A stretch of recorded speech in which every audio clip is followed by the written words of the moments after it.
Welcome. Today we're reading the chapter first report of Dr. Watson, of the novel The Hound of the Baskervilles. Now, sit tight and let's get into it. From this point onward I will follow the course of events by transcribing my own letters to Mr. Sherlock Holmes which lie before me on the table.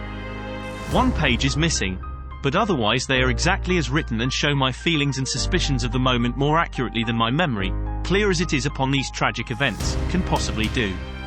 Baskerville Hall, October 13th. My dear Holmes, my previous letters and telegrams have kept you pretty well up to date as to all that has occurred in this most God-forsaken corner of the world.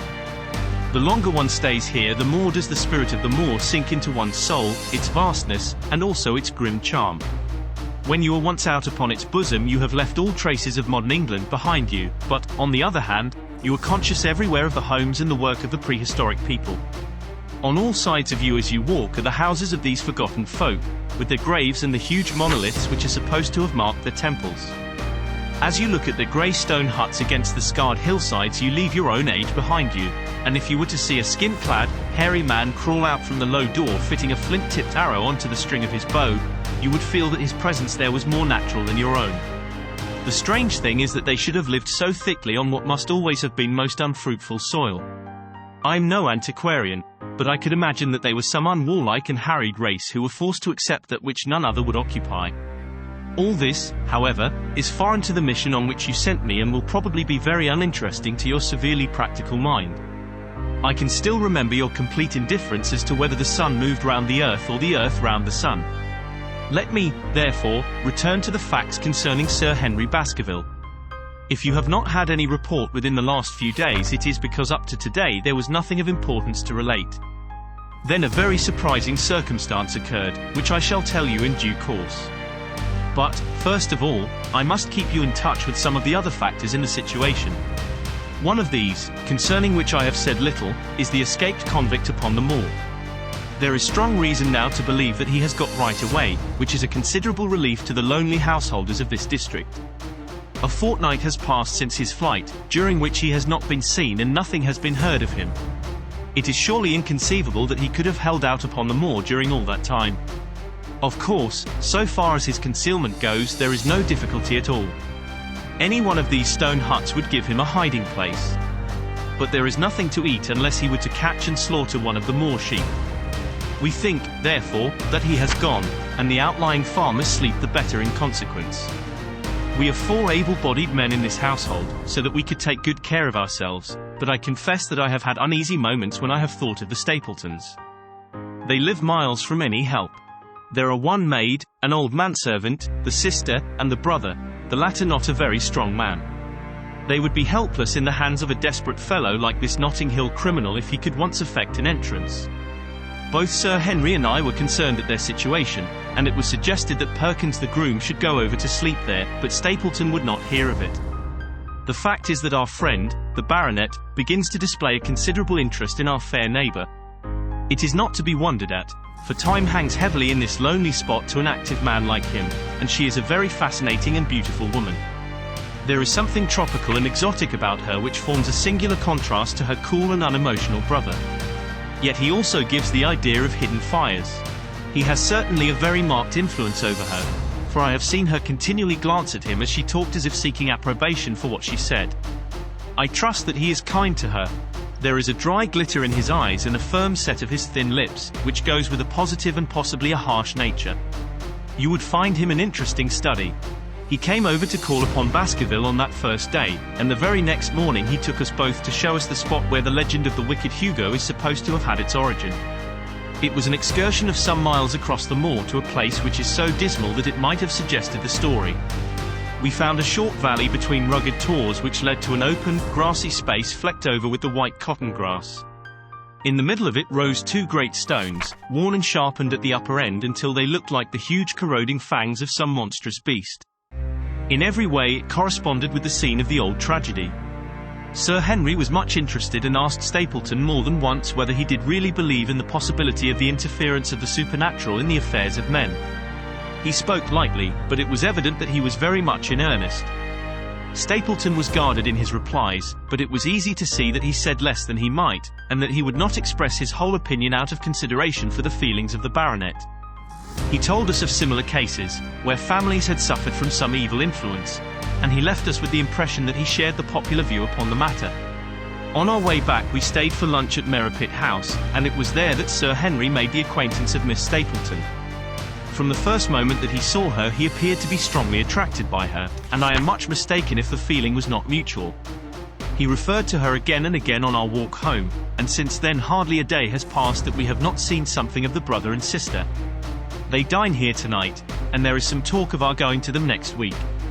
One would imagine that such a match would be very welcome to Stapleton, and yet I have more than once caught a look of the strongest disapprobation in his face when Sir Henry has been paying some attention to his sister.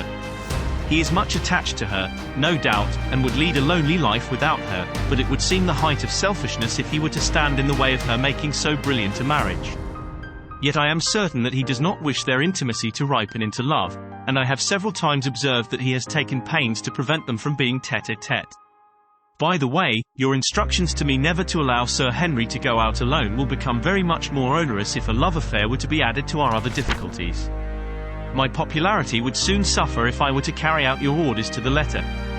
The other day, Thursday, to be more exact, drive, Mortimer lunched with us. He has been excavating a barrow at Long Down and has got a prehistoric skull which fills him with great joy. Never was there such a single-minded enthusiast as he. The Stapletons came in afterwards, and the good doctor took us all to the yew alley at Sir Henry's request to show us exactly how everything occurred upon that fatal night. It is a long, dismal walk, the yew alley, between two high walls of clipped hedge, with a narrow band of grass upon either side. At the far end is an old tumble-down summer house. Halfway down is the Moor Gate, where the old gentleman left his cigar ash. It is a white wooden gate with a latch. Beyond it lies the wide moor. I remembered your theory of the affair and tried to picture all that had occurred. As the old man stood there he saw something coming across the moor, something which terrified him so that he lost his wits and ran until he died of sheer horror and exhaustion. There was the long, gloomy tunnel down which he fled. And from what? A sheep-dog of the moor? Or a spectral hound, black, silent, and monstrous? Was there a human agency in the matter? Did the pale, watchful Barrymore know more than he cared to say? It was all dim and vague, but always there is the dark shadow of crime behind it. One other neighbour I have met since I wrote last. This is Mr. Frankland, of Laughter Hall, who lives some 4 miles to the south of us. He is an elderly man, red-faced, white-haired, and choleric. His passion is for the British law, and he has spent a large fortune in litigation. He fights for the mere pleasure of fighting and is equally ready to take up either side of a question, so that it is no wonder that he has found it a costly amusement. Sometimes he will shut up a right-of-way and defy the parish to make him open it. At others he will with his own hands tear down some other man's gate and declare that a path has existed there from time immemorial, defying the owner to prosecute him for trespass. He is learned in old manorial and communal rights, and he applies his knowledge sometimes in favour of the villagers of Fernworthy and sometimes against them, so that he is periodically either carried in triumph down the village street or else burned in effigy, according to his latest exploit. He is said to have about 7 lawsuits upon his hands at present, which will probably swallow up the remainder of his fortune and so draw his sting and leave him harmless for the future. Apart from the law he seems a kindly, good-natured person, and I only mention him because you were particular that I should send some description of the people who surround us. He is curiously employed at present, for, being an amateur astronomer, he has an excellent telescope, with which he lies upon the roof of his own house and sweeps the moor all day in the hope of catching a glimpse of the escaped convict. If he would confine his energies to this all would be well, but there are rumours that he intends to prosecute Dr. Mortimer for opening a grave without the consent of the next of kin because he dug up the Neolithic skull in the barrow on Long Down. He helps to keep our lives from being monotonous and gives a little comic relief where it is badly needed. And now, having brought you up to date in the escaped convict, the Stapletons, Dr. Mortimer, and Frankland, of Laughter Hall, let me end on that which is most important and tell you more about the Barrymores, and especially about the surprising development of last night. First of all about the test telegram, which you sent from London in order to make sure that Barrymore was really here. I have already explained that the testimony of the postmaster shows that the test was worthless and that we have no proof one way or the other. I told Sir Henry how the matter stood, and he at once, in his downright fashion, had Barrymore up and asked him whether he had received the telegram himself. Barrymore said that he had. Did the boy deliver it into your own hands? Asked Sir Henry. Barrymore looked surprised, and considered for a little time. No, said he, I was in the box room at the time, and my wife brought it up to me. Did you answer it yourself? No, I told my wife what to answer and she went down to write it. In the evening he recurred to the subject of his own accord. I could not quite understand the object of your questions this morning, Sir Henry, said he. I trust that they do not mean that I have done anything to forfeit your confidence. Sir Henry had to assure him that it was not so and pacify him by giving him a considerable part of his old wardrobe, the London outfit having now all arrived. Mrs. Barrymore is of interest to me. She is a heavy, solid person, very limited, intensely respectable, and inclined to be puritanical. You could hardly conceive a less emotional subject. Yet I have told you how, on the first night here, I heard her sobbing bitterly, and since then I have more than once observed traces of tears upon her face. Some deep sorrow gnaws ever at her heart. Sometimes I wonder if she has a guilty memory which haunts her, and sometimes I suspect Barrymore of being a domestic tyrant. I have always felt that there was something singular and questionable in this man's character, but the adventure of last night brings all my suspicions to a head. And yet it may seem a small matter in itself. You are aware that I am not a very sound sleeper, and since I have been on guard in this house my slumbers have been lighter than ever. Last night, about 2 in the morning, I was aroused by a stealthy step passing my room. I rose, opened my door, and peeped out. A long black shadow was trailing down the corridor. It was thrown by a man who walked softly down the passage with a candle held in his hand. He was in shirt and trousers, with no covering to his feet. I could merely see the outline, but his height told me that it was Barrymore. He walked very slowly and circumspectly, and there was something indescribably guilty and furtive in his whole appearance. I have told you that the corridor is broken by the balcony which runs round the hall, but that it is resumed upon the farther side. I waited until he had passed out of sight and then I followed him. When I came round the balcony he had reached the end of the farther corridor, and I could see from the glimmer of light through an open door that he had entered one of the rooms.